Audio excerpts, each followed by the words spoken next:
Cara terbaru 2026, tarik saldo aku laku ke rekening bank kita. Caranya sangat gampang sekali, tonton tutorialnya berikut ini. Sekarang kita masuk ke akun aku lakunya.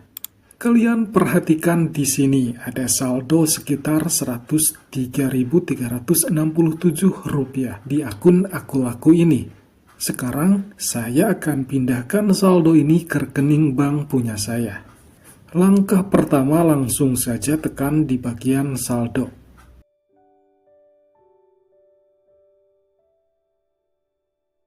Teman-teman, silahkan baca dulu hal-hal yang perlu diperhatikan sebelum melakukan tarik tunai saldo kita.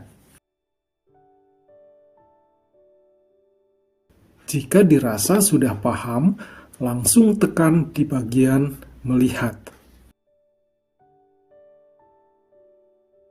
Kemudian tekan di bagian penarikan tunai. Lalu isi di bagian opsi pilih kartu debit. Pilihlah nomor rekening yang telah didaftarkan. Atau bisa juga memilih opsi kedua, yaitu tambah kartu bank baru. Setelah dipilih salah satunya, tekan di bagian konfirmasi.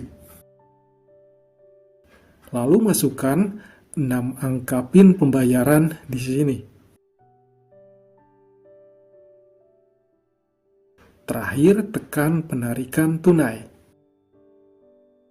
Nah, pengajuan tarik tunai telah berhasil dan tinggal menunggu perpindahan dana ke rekening kita. Tekan tulisan selesai. Beberapa menit kemudian ada notif bahwa saldo tersebut telah pindah ke rekening bank kita. Mari kita lihat. Nah, sudah pindah ya. Cukup mudah sekali, semoga tutorial ini membantu.